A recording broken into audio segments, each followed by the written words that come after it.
Hello and welcome to Stammering with me, John. YouTube today is it's not doing its best. So this is the third time I have attempted this today. So welcome to Stammering with me, John. This is the third attempt of going live today, but we're not going to let that stop us from doing what we need to do. So I hope everyone is well. It is the afternoon. I've been trying to do this since this morning. It's been a bank holiday in the UK yesterday, bank holiday Monday. So it's been nice to have the Friday to the Monday off with the kids, doing all bits and bobs. I'd love you to let me know what you've been doing, if it's been a bank holiday for you, what you've been up to, and just let me know in comments and I'll happily respond back. So I'm going to try to do this once a day, hopefully around 10 o'clock if YouTube lets me get on at the time that I want to do. And basically the whole point of this is to create a show where we can come together. We can talk about stammering, which is pretty much the name of the game with this one.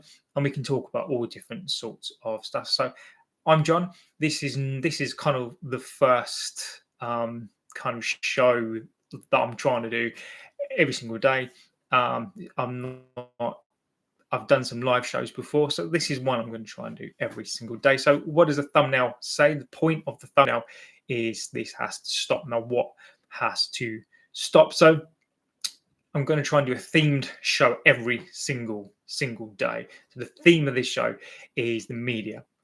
And this is all on the back of Britain's Got Talent, or BGT. Now, there's a contestant on there, Stacey Leadbeater. Now, this is not about Stacey per se. Her performance is fantastic. She's an amazing singer. And to be honest with you, I hope she wins. And she's absolutely amazing. Now, if you don't know anything about Stacey, the rhetoric on the media about Stacey is that she used to have a stammer and she's retrained her voice. So she doesn't have a stammer. So that's the rhetoric, not from BGT, but from the media. So the Daily Mail or the Daily Fail, which is a publication here, and I'm sure it is around the world as well. Now, they are not the best at reporting stuff. I genuinely believe that they do not. I think they just do things for clicks. Now, the rhetoric around the Daily Mail is basically that Stacey has a stammer or had a stammer and she retrained her voice and she's kind of being cured. So the article that come out, I'm not going to name the person who wrote it because, again, this is not necessarily about them as a person, but it just goes to show the clumsiness, basically, of how media portrays stammering. So what it alluded to, and this will be verbatim, is that they alluded to that Stacey had to retrain her voice to learn how to sing. Now, you can tell me if I'm wrong, but without exception, I've never, and I include myself, doesn't matter if you're good or bad at this, when you sing, you use a different part of your brain and you do not need to retrain your voice to sing. You can just sing. Now, I'm sure there are some people who have a stammer who are out there and maybe they stammer when they sing. I don't know. I really have no idea. Now, somebody said hi in there. Silvani, hi there. So please feel free to comment. I will translate after because I don't know what language that is. I apologize, but I will respond to that afterwards. Now, so when we're talking about stammering, and this is how I view stammering, you may view it in a slightly different way to me. So this is all about fluency to me. So the media is always one or the other. Okay, so it's always you either stammered or you cured yourself of a stammer, or you have a really bad stammer. Like there is no in between. Now, in my opinion and in my view, my experience, stammering is a broad range of different things. So you go from fluency to non-fluency, and you can sit anywhere in that spectrum at any time, at any part of the day. I find unless it's just me, on my own, I'm pretty much fluent then because there isn't anyone to hear me speak. So, and this is what the media don't really understand, and this is what they portray. They portray this confused a message when it comes to like having a stammer. So Stacey can sing; she's really, really good. I've not really heard her speak, but there's this confusion between fluency and not fluency, and you have to be able to be cured to be on TV. So Stacey is now cured. Again, I'm not the biggest fan of that word, and it's not Stacey. This is the media point of this. She's retrained, so she's now, able to be on the stage. Now, I, along with some other people, as part of a stammering choir, went on to BGT. Now, there were 21 of us, and all of us have fluency to kind of some point. And I can assure you that we went on there as a group, all with our stammers, and sung. And yeses, we got 4 of those, but we didn't appear in the show. Now, I'm not saying any conspiracy theories there, and it is good that stammering, to some respect, is represented on BGT, even though they're not representing it as such. There is a kind of undertone, obviously, with the media there as well. So now, in regards to fluency, again, I always feel like with the media, it's always this good and bad. Now, in my opinion, I do not believe there is a good and bad stammer. I don't believe you can't see stammering in that way if it's good or bad. If you stammer, you stammer. There's not a lot else you can really do. I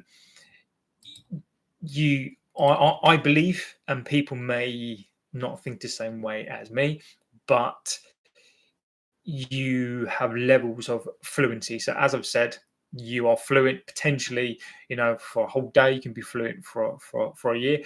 I'll tell you a story. So when I was about, somebody's bibbing in the background. So when I was about 19, from the age of about 8 to the age of about 18 or so, fluency wise, I kind of wasn't the best. And then got to about 19, 20, and then I kind of started to try to get that fluency up by different things. And there was one year, maybe not a year, about 10 months, whereby I got a job in a call center, effectively answering phones, for a car place. I'm not going to name the brand. And basically for about 10 months, I was fluent, like answering the phone. In my head, I never seemed to get any feedback on my speech. I was absolutely fluent for that kind of whole 10 months. It was just one day and just one call, and I just reverted back. And that's the point that I'm trying to make, is that stammering is so different. You cannot put a timeline on it. You cannot put a fluency rating on it. Like now, I can be as fluent as I like for maybe the whole show. Maybe I won't be.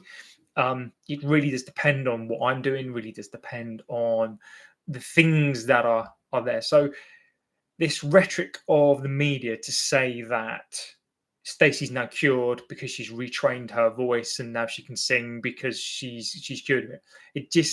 This is why people are so confused and don't understand people that have a stammer. They have no idea. And this is where the second part to this comes in, is that the portrayal in the media is always one of two things. And this is not the fault of, if you like, the actors. So for example, there are quite a few famous people who have had a stammer and who no longer stammer or are able to hide that. So that's kind of more of a covert. And again, it depends on what you call yourself. You can call yourself whatever you like. I say I'm more of a covert stammerer. So what that means is that I try to hide my stammer. Not so much nowadays because I think with the people that I've met, excuse me, and the things that I've done, I tend to find now that you do not need to hide your stammer like I tried to do, and it impacted me severely. So there is genuinely is no need to hide it. So I've learnt over the years to covertly stammer. So what that means is that it's my job, or I felt like it's my job to convince you that I don't have a stammer. So what that's basically meant is that I have substituted words. So my vocabulary at one point was extremely good on the basis that I tried to hide it. So instead of just stammering on a word, which is absolutely fine, being given that time, I just wouldn't allow myself, because of the work that I did, the people that I was around, I just didn't feel like I could do that. And that's for me based on society and the portrayal in the media. So then if we look at kind of films and we look at anything in the media, even when people talk about having a stammer on TV shows, typically they've got over their stammer. And again, I'll tell you about my overcoming a stammer and what that means. So, excuse me. So, overcoming a stammer to me is not stammering anymore. It's you overcome your perception of having a stammer. So, I've now overcome my anxiety, not overcome completely, but I've overcome that need now to covertly stammer. And I now strive for fluency, and I talk about fluency and not overcoming the stammer in terms of, oh, great, I'm cured, because again, you can't cure stammer. You can strive for fluency. So I've overcome my own personal battle with having a stammer, and now you either accept that or you don't, and there are going to be times that I've accepted it. So this is where the media doesn't really accept it on films.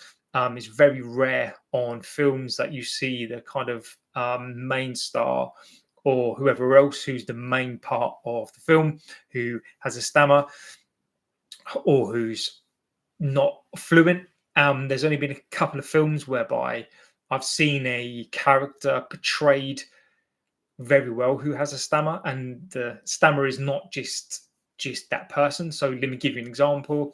I recently watched One Flew Over the Cuckoo's Nest, which I can't believe I've not seen that before. I absolutely love films. Now, the main character, Jack Nicholson, is, he's a very confident, he's a very, confident guy who's in it, and he's fluent, and he speaks amazingly well. Now, it is in a mental institution, and the character, he goes there because he's in prison, and he does all these things. So he meets all these different people, and one of the characters in the show, who's a young lad who has a stammer. Now, what I like first of all is the setting in the place where everybody has something. So it's not just a stammer. Now, even though this kid has a stammer, the main guy in it befriends him, and not because he feels badly because he's got a stammer. He kind of has this connection and kind of wants this guy to do well, and wants him to come out of himself, not because he's got a stammer, but because he just likes the person for him. And I just think that's such a good portrayal, that you can have stammering in a film and you can do something with the character, and he's one of the main. Feel free, and we can educate you. Just keep it